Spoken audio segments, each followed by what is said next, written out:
So the stops on the wide end on the 14, and we'll get into it, but on the 135 vary. So they're going to be a little slower than you see in the middle of our set. And the reason why I want to do that quick introduction is to show you what obviously Kenmore can offer you, but also to give you an idea that there is no solution that fits everybody.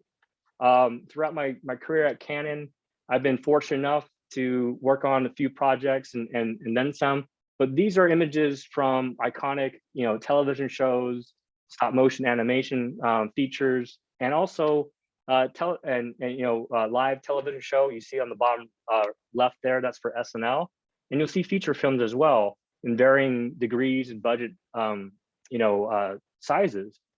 But what you don't see is one camera, one solution, one lens from us or another manufacturer being universally used in every application. And I want to kind of harp on that, because as we get into this presentation, you're going to see that I want to do something a little more tangible. I want to show you what the camera could do on the exterior that could provoke some creativity. And maybe first thing I usually do in an on-cam or in-person demo is I want to physically hand you the camera, so you have an idea of weight, size, balance. We're not able to do that here, but I'll do my best. But what you will see in this presentation is to see what the camera could offer you out of the box and physically on the outside of the camera. But before we get into the next section, which I'll start with the C200 camera, is there any Q&A or any questions that we have so far in regards to kind of the structure of the presentation, or anything that you guys potentially want me to highlight in the presentation I could be aware of as we move forward? Anything going on? We do have one question. I'm sure it probably isn't related to that. Yeah, okay. I was thinking maybe we could hold that to the end. Okay. Since awesome. It's kind of off topic. Okay. Well, yeah. Off topic is my specialty as well, so.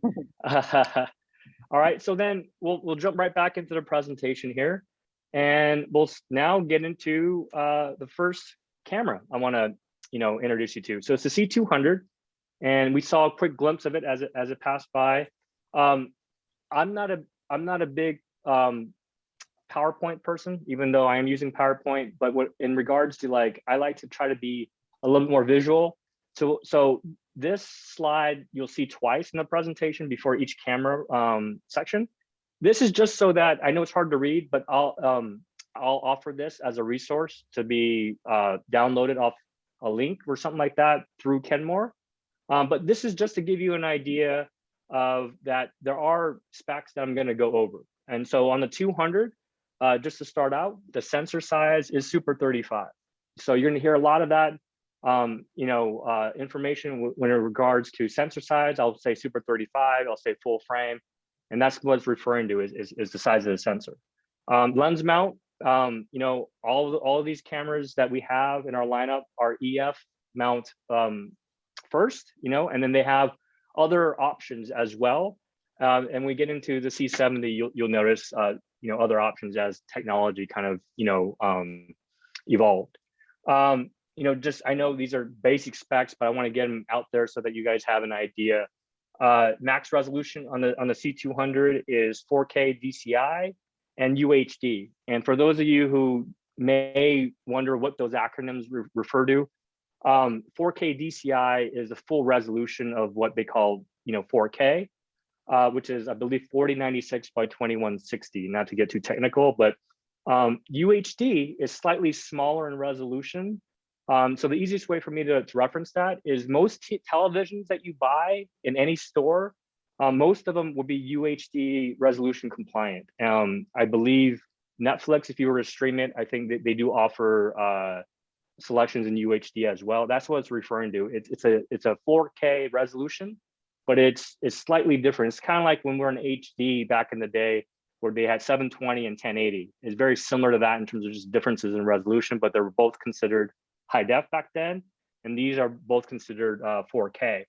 The highest frame rate in 4K in this camera is going to be 60 frames, and it's going to be with a caveat. You're going to have to use something that is a smaller file size. And and in full HD, you'll get 120 frames. The recording format, this is where the C200 kind of has a caveat to it. It's was our original camera in our lineup that had the ability to shoot on camera raw files. And that was big for people who wanted to, have a raw workflow, and also people doing VFX work, green screen work, blue screen work, any kind of, effects work. That's helpful as well.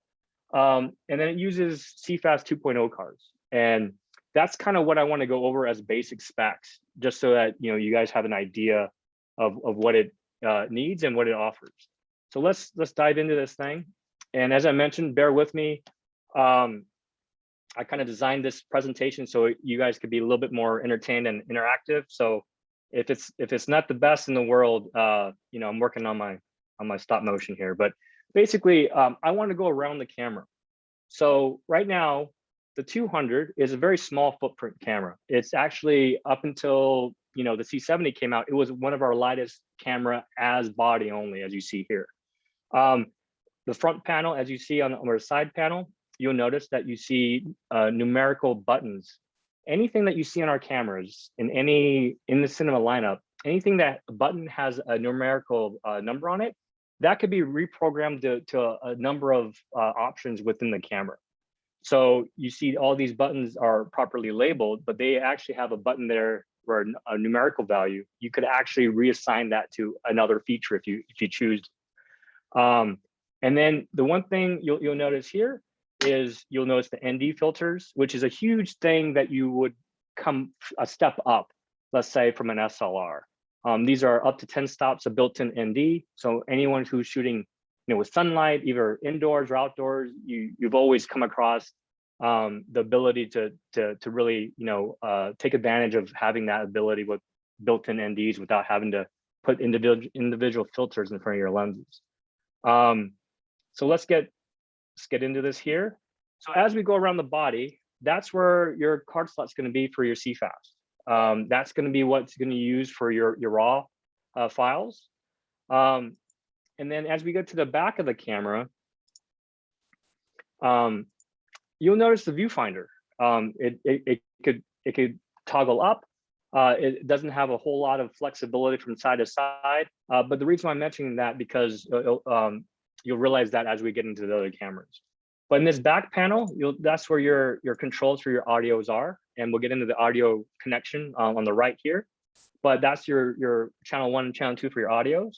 And then the SD card slots. So this is if you're going to use non-RAW ability on the camera. So you have 2 card slots. And like all of our cameras, you could do relay record, which is one card fills up and it automatically goes to the next card with a flag to be stitched later. Or you could do dual record, and you could just record redundancy, have a backup at the same time. And the battery is going to be universally in all of our lineups, in any of our other cameras as well. These 2 slots you see up here, those are traditional full-size 3-pin XLRs. Those are industry standard audio inputs, and you have 2 of them built into the body. As we continue through the connection port here, that's an SDI port. That's one of 2 connections you can use for monitoring. We have a USB and a headphone jack, and then that's a Ethernet port. If you wanted to use it for web browsing. And then the bottom is your DC power. And that side panel there is going to be a remote port and your HDMI. And that's going to be your second output for monitoring or using it for other accessories as well that will require an HDMI port or input. And you'll see the controls here on the side for your audio as well, in terms of what inputs you want to focus on. That right side, that circular kind of cover there, that's where later on you'll notice a grip that it comes with the camera plugs in.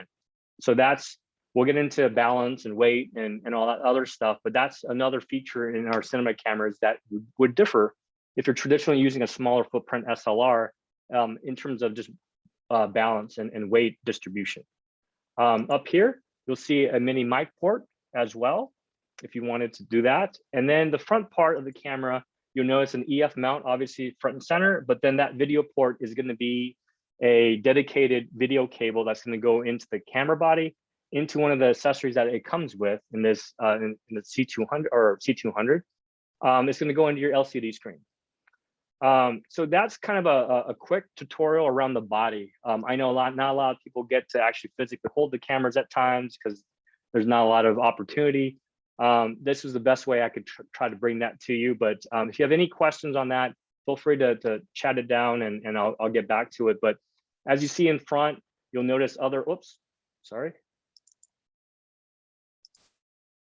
You'll see other buttons up here that have numerical values as well. It's not just on one side of the camera, it's throughout the entire outer part of the body. So let's get into the next slide here. So the one thing that I wanted to do is, I know it's kind of elementary, but I want to show you what comes in the box. I know that seems kind of weird in a presentation for cinema cameras, but the reason why I do that is because I want to emphasize that our camera system, pretty much you're ready to go out of the box to shoot. You'll notice all these accessories here that you have, and this is what comes in the box with the camera. You'll have your LCD screen, which is touch. It's also touch focus enabled. You'll have a handle that goes on top. I'm going from left to right on the screen here. You have your grip I mentioned that goes on the right side of the camera.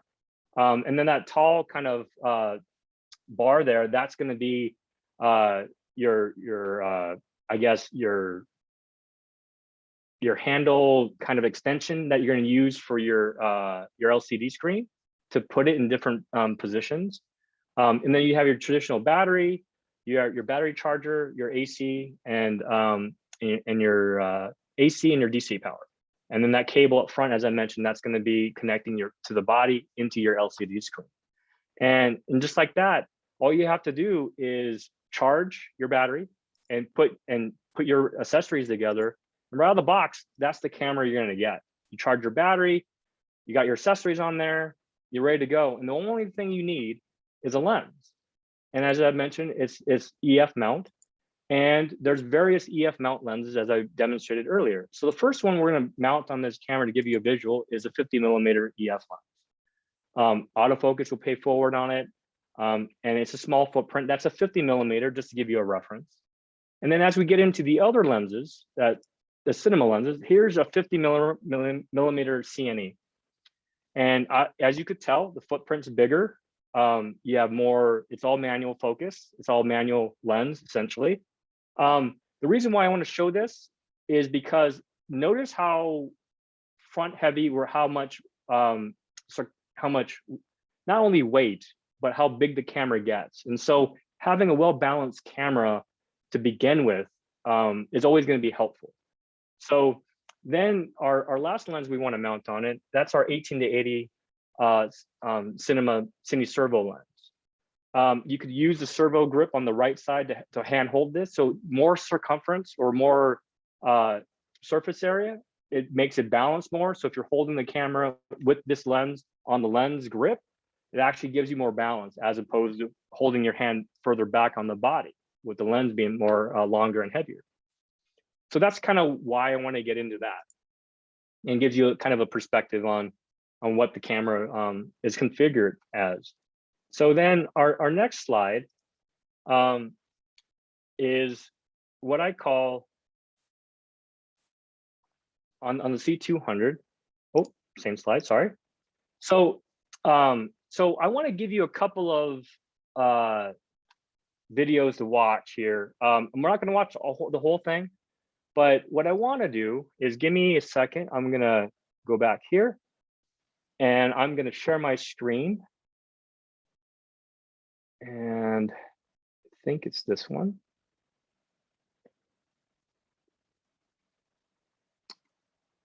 So as I play this video, I apologize in advance. The audio may not come through, but Heather will give you the link if you want to watch all this content.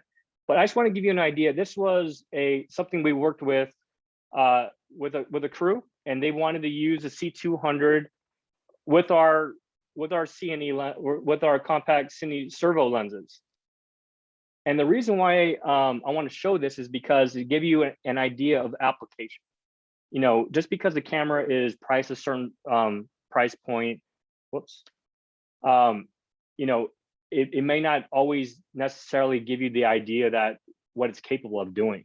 And so on that short clip, you notice that they were doing stunts, they were doing explosions, and they had rigged the camera up in a situation where you traditionally see, you know, traditional bigger cinema cameras rigged up as well. This second, I don't know why this is doing this, but this second one here, sorry, here, I'll play this a little bit more. It's just the director talking about why he's using it. But it gives you an idea of different applications. And that's what I want to stress on. You know, no one's going to tell you what camera is going to be the best solution for you. You're going to find that out. But within our product line, we have varying different products to give you an idea of what you want and what you may or may not need. And in this application, they were using it on Steadicam, they were using it on stabilizers, drones, and traditionally as a, you know, locked on sticks. And so it just gives you an idea of how they could use it. And then I could show you a different application real quick here. And this is a church. It's one of the, you know, a large, it's called Red Rocks Church. And they're using it in basically a concert setting. You know, they have it on dollies, they have it on Steadicam, they have it on, you know, people just pan-holding it on stage, and they have it on sticks. And they're using it in a different environment. They're live switching. And so that's what I want to kind of emphasize, is that as we go through this presentation, it'll give you an idea of how to apply all these different these different products for your application here. So we'll cut away from there, and let me go back to this here, and I'll stop sharing my screen here. Yeah, I just wanted to mention to everybody too, if you want to go into the chat window and hit those links for the videos, and you can watch them after the presentation is done. So, so are you guys seeing my presentation right now, or are you seeing the other screen?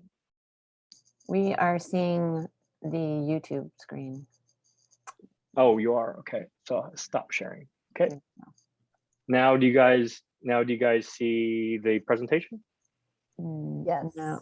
Well, is it the white one? We're on it's the one with the smaller video that you were talking about. It is, yeah. Okay. Yeah. So let me okay. So those two assets we saw.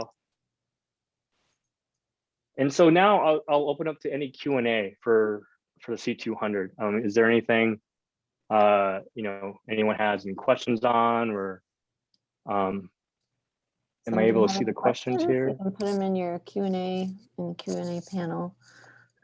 We don't have anything specific to the gear so far. So. Okay, awesome. Well, if you have any questions on anything, you know, just put it in there, and then I'll definitely get to it. So let's just dive right back into you know, into the presentation here. So that's the C200. Now we're in the C70, and now you're looking at same thing here. I want to give you a couple of specs. The C70 is a Super 35 sensor as well, but when it comes to lens mounts, you're gonna notice that it's an RF lens mount natively. For those of you who are, you know, well versed in our still or our photographic cameras, you know, we've gone to a mirrorless system recently, and most of those or the mirrorless system is RF lens mount based.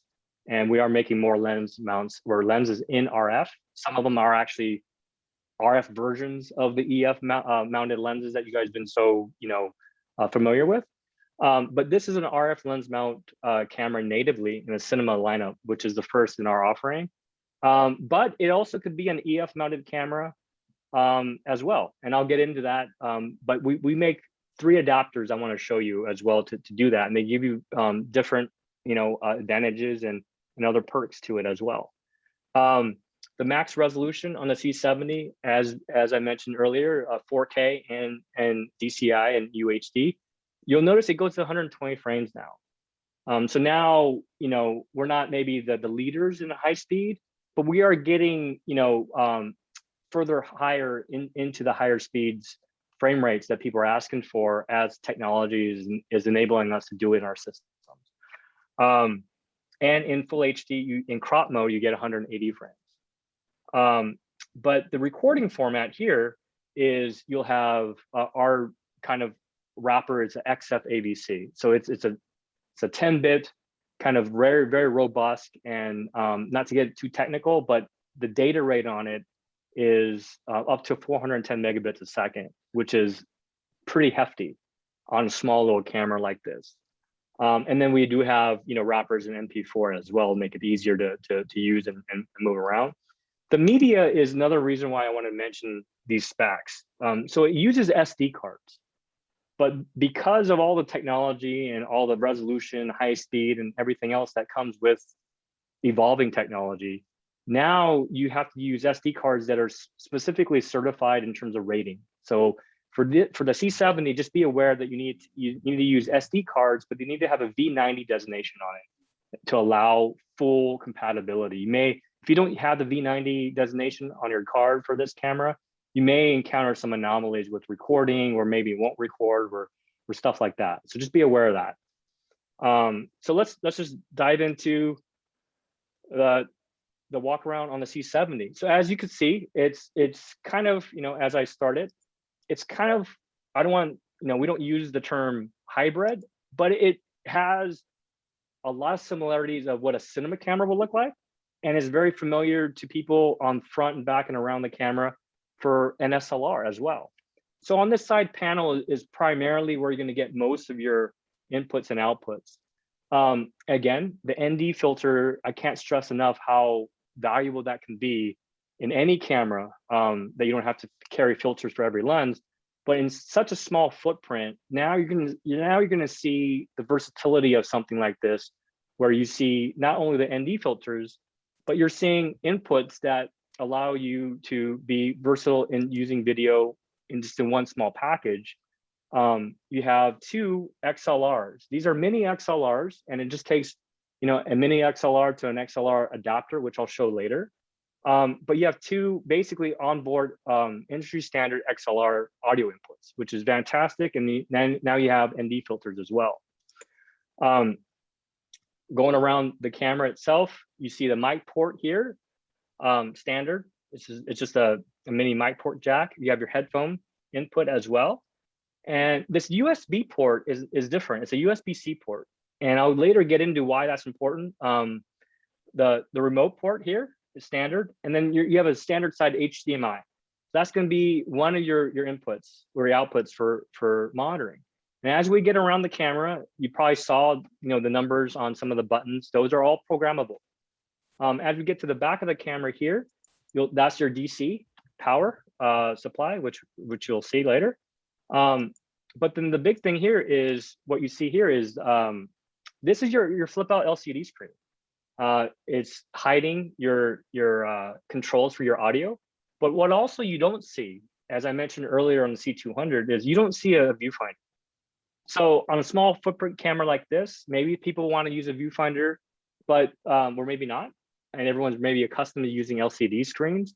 But for me, sometimes when I'm outdoors and the sun's out, it's hard for me to see sometimes. So that's why other monitors may have to be a resource, or maybe people like to put, some shades on the LCD screen as well. But having a viewfinder also gives you that flexibility as well. So just keep that in mind.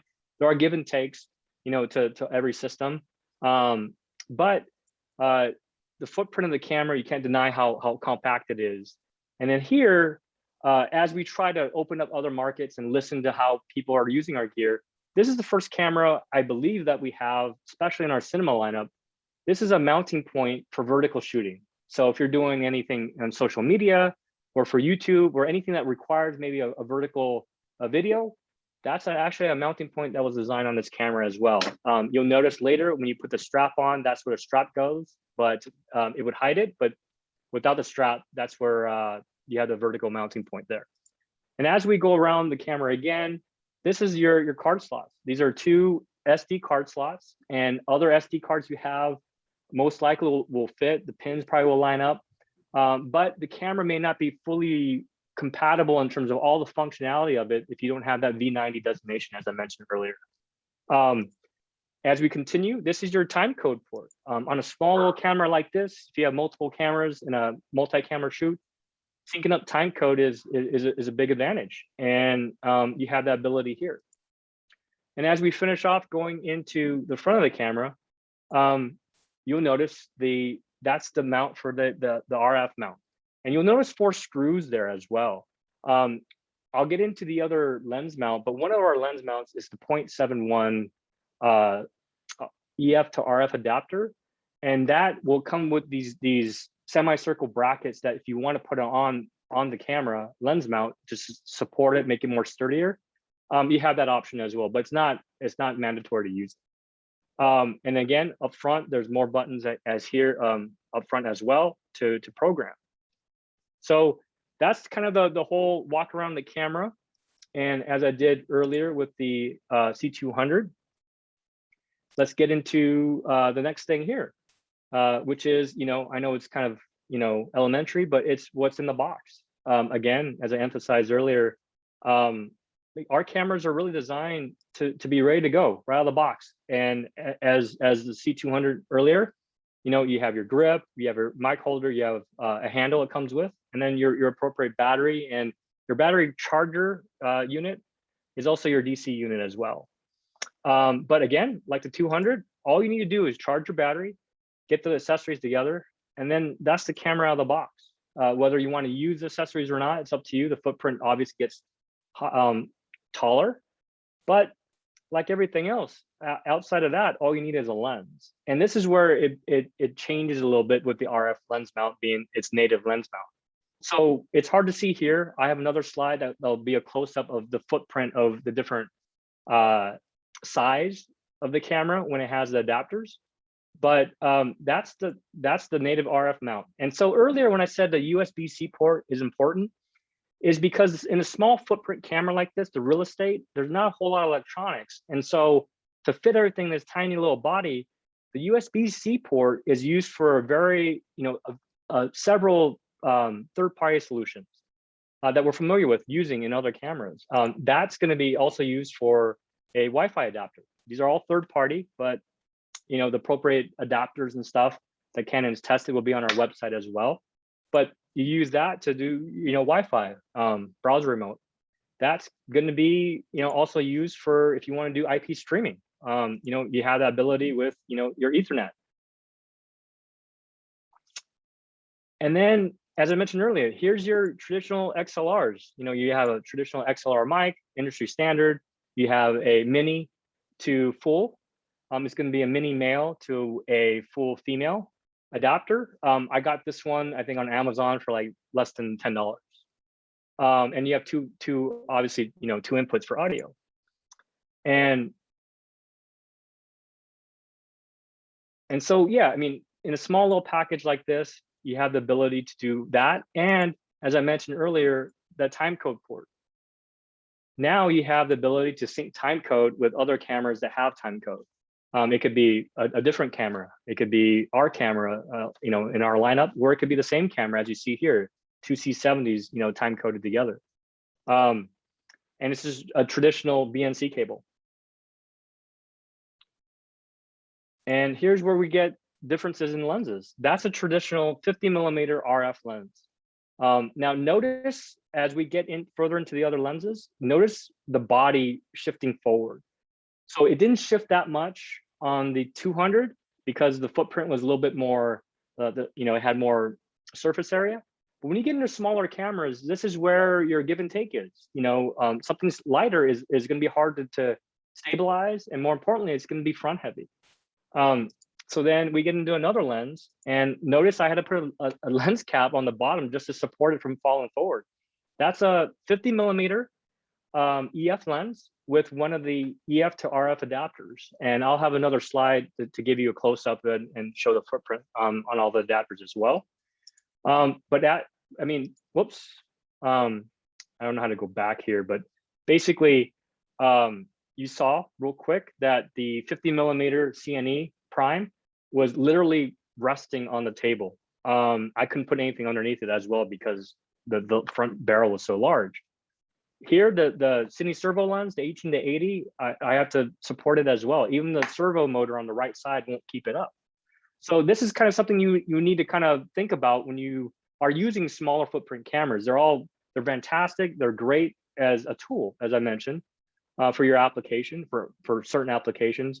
But the one thing you do have to keep aware of is something that's small, and most people who shot, video on SLRs notice keeping that steady. You may have to buy cages or big apparatus to keep it stabilized. Same concept, but the camera is more stabilized than you would see something that's traditionally, on the photographic side. Yeah, and that gives you an idea of the versatility of lenses on the camera with the RF mount. Now on this particular slide, oh, same one, sorry. So I'm gonna kind of go back and forth. I apologize, the audio is not the greatest. I can't get to work here. But before we get into the lens mounts, a colleague of mine did a video. You know what? I think I got rid of. You know what? I apologize. I got rid of that link, I think. Let me see. Nope, it's here. So do you guys see that screen? You don't, huh? No. Is this one of the links that you sent me to put in the chat for people? Yeah, so this will be the link here, this video here. Do you see that, or do you see me? No, we see you still. See me? Okay. I apologize. I'm not savvy when it comes to this thing. No apology needed. No worries. So here we go. Let me share the screen here. There we go.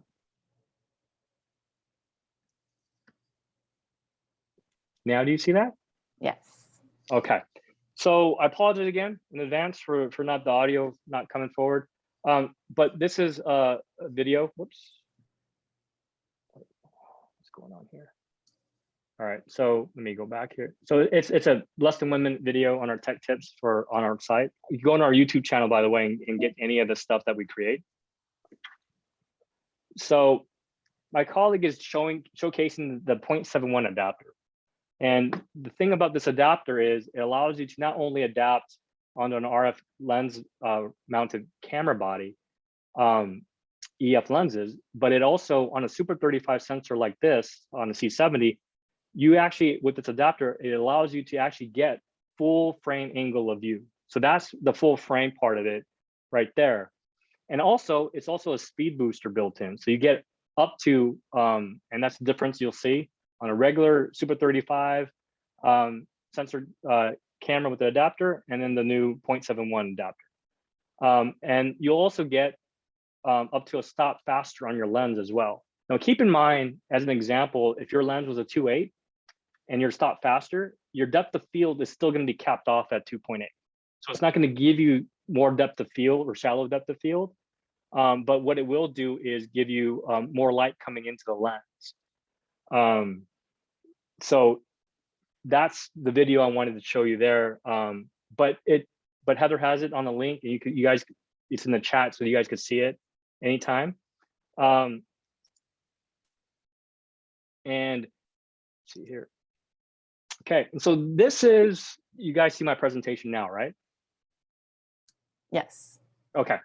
So now this is the other thing I wanted to show you. So I tried to do my best to do a close up, and I want to show you the footprint of the camera as is with the native RF mount. And as we put other adapters on there, the footprint doesn't change drastically, but it is something to consider, especially if you're using longer lenses on the EF side. Like a 70 to 200, you're probably going to need some sort of support because it is going to be tremendously front heavy. So you see here, it's basically, that's the EF to RF lens mount. It's just a pass through, and it's essentially on our mirrorless cameras on the still side. It's that distance is what compensates for the mirror box no longer being there. So that's why you lose no functionality by putting an EF lens on a EF to RF adapter on an RF lens mounted body. That is $99 retail. This is the same adapter, but it has a ring on it, as you noticed. And that is called a ring adapter, EF to RF. And that ring is, you could program about half a dozen things to it. Amongst them is you can use it as an iris ring, you use it as your ISO ring, and other things. So that's $199. And then the last adapter is the one that my colleague mentioned on his video, and that's the 0.71. I guess they call it a focal reducer kind of lens adapter, but that's the adapter in terms of footprint on the camera. So you notice the lens adapters didn't really get that bigger, but it does add a little bit of more extra real estate on top of your camera body. So this is a video that I did to demonstrate our direct menu system, but I'm going to skip that. The link Heather has, and what I want to do, I want to make sure I'm cognizant of time.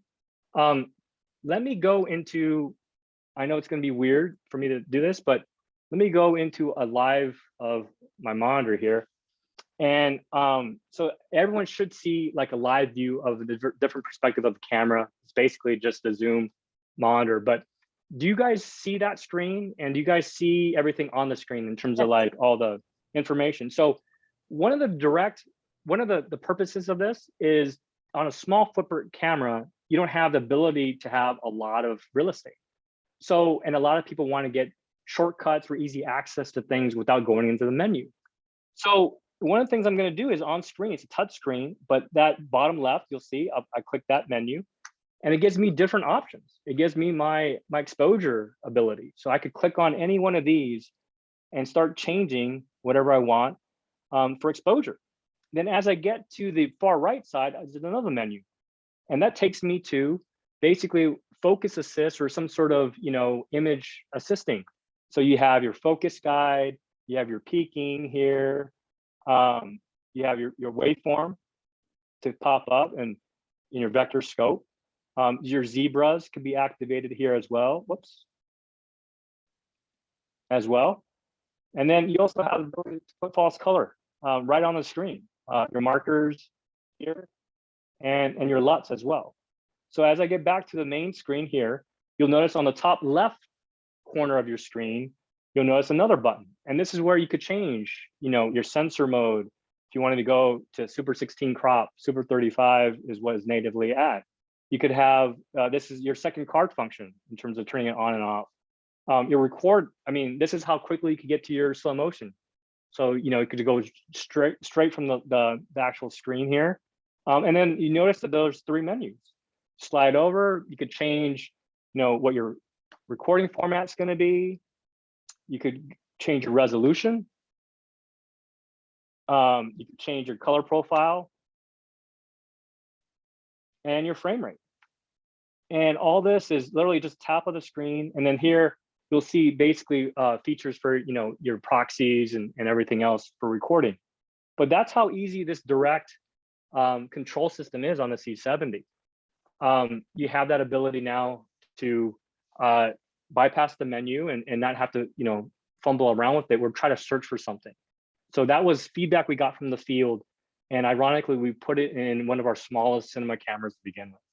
So that's how quickly we're able to adapt, feedback from you guys. So it's really important. If you guys have any suggestions, feedback, it's great to hear it. So let's just kind of get through the remaining part of this presentation here.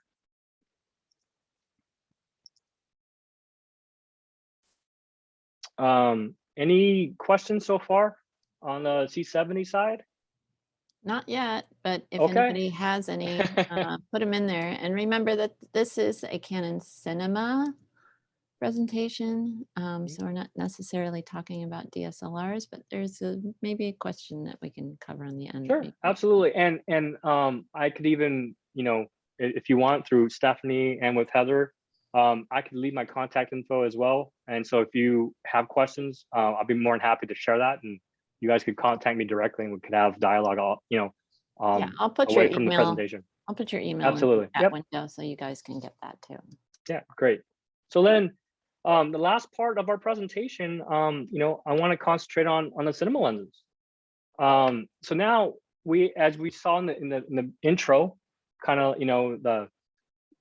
didn't really intend it, but that kind of Benny Hill type of intro where everyone's coming zipping through the screen. You'll see two different classes of lenses that we have here with, with Kenmore. It's going to be our 18-80 and our 70-200 Cine Servo lens. And just like the cameras, let's just go around the lens. You notice that it's a small footprint camera lens. It's EF mount only on this. It's Super 35 coverage. So on the C70, it's going to be 1:1. But our Cine Prime lenses, as we get into later, they're going to be different. So there may be a crop factor involved, or you may end up using that 0.71 adapter, as I showed you earlier, to get the same angle of view. That's the servo motor you see right there rotating, and that's the 70-200. Whoops, coming. Sorry.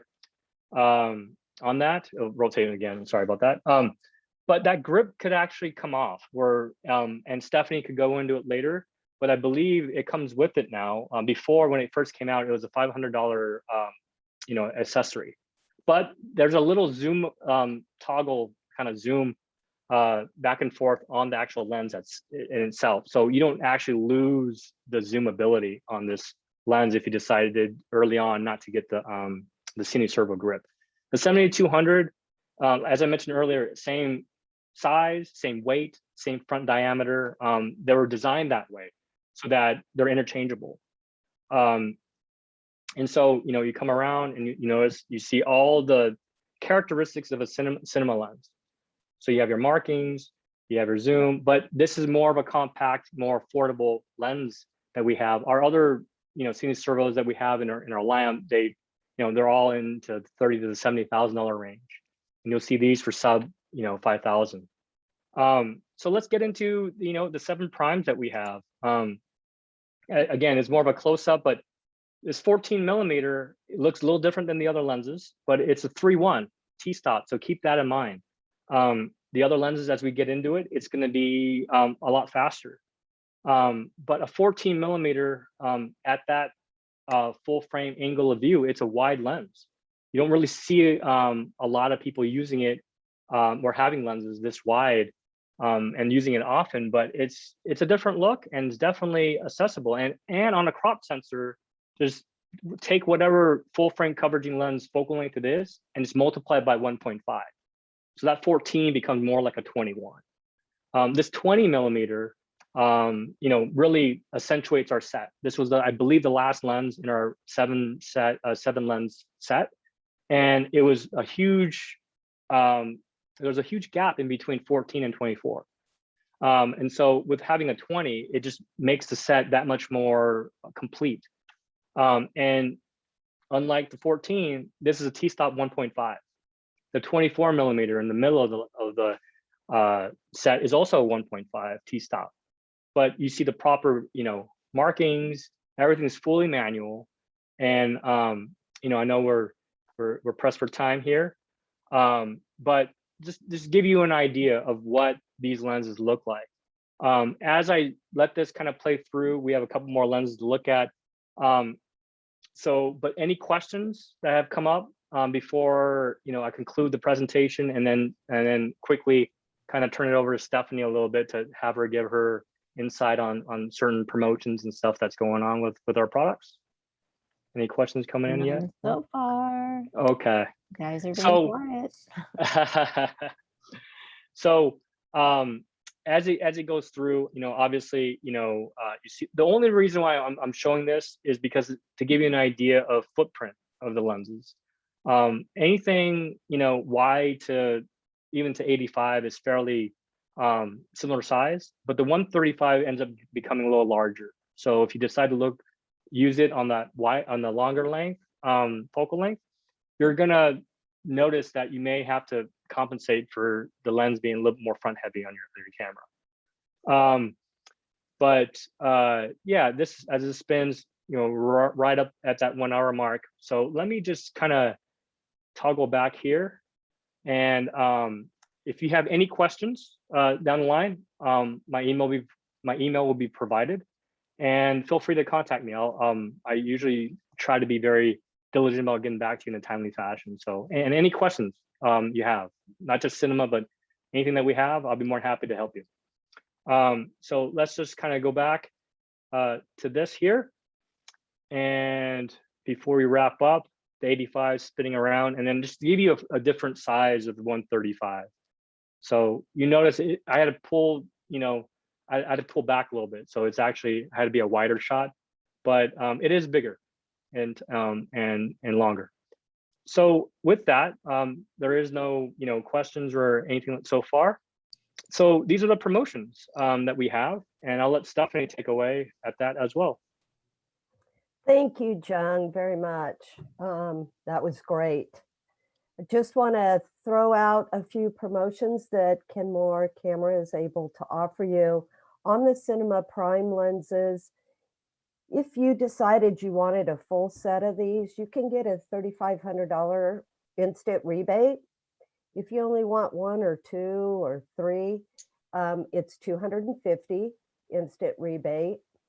On that Servo grip, it does not come standard with it. However, if you buy the lens on either the 18-80 or the 70-200, just let your sales rep over at Kenmore know that you do want this grip, and you will absolutely get it at no charge. We didn't really go into it. There is an instant rebate on our professional camcorders, the XA15 and 11.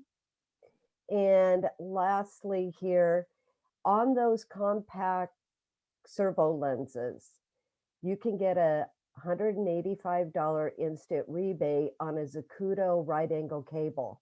And what this cable allows you to do is extend your zoom grip out about 6 inches. And it also has an L shape, so that way if you set your camera down, you're not kinking your cable. And lastly, don't forget about CarePack. CarePack is a service program that's either 2, 3, or 4 years that really is a great deal, offers a lot of protection. You drop it, you spill something on it, Canon is there to help you. I want to thank Kenmore. I want to thank Heather for putting this together, and I want to thank all of you for joining us. Yeah, I just wanted again, thanks for everyone showing up. Appreciate that. Yeah, sure. I do have one question. I'm not sure if you can answer this. I'm pretty sure it's a DSLR camera. I just wanted to cover this before. Sure. Someone was shooting, this is probably in post, shooting, turning your horizontal to vertical. Like you can't do that in like Premiere or changing the orientation. Okay. Shooting in portrait position and then turning it to vertical, or what I can do is I could try to help you offline. I don't know the answer to that right now, but I'll be more than happy to investigate and work with that person who asked the question.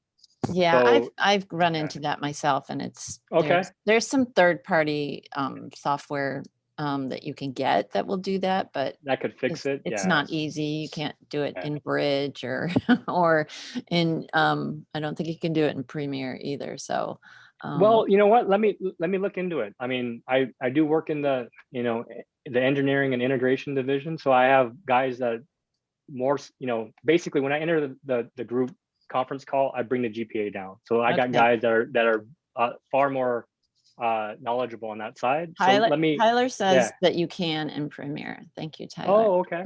I knew there was somebody out there that would know that. Thank you, Tyler. I thought I've looked in there, but I don't do a lot of that anyway. So and I think that's about it.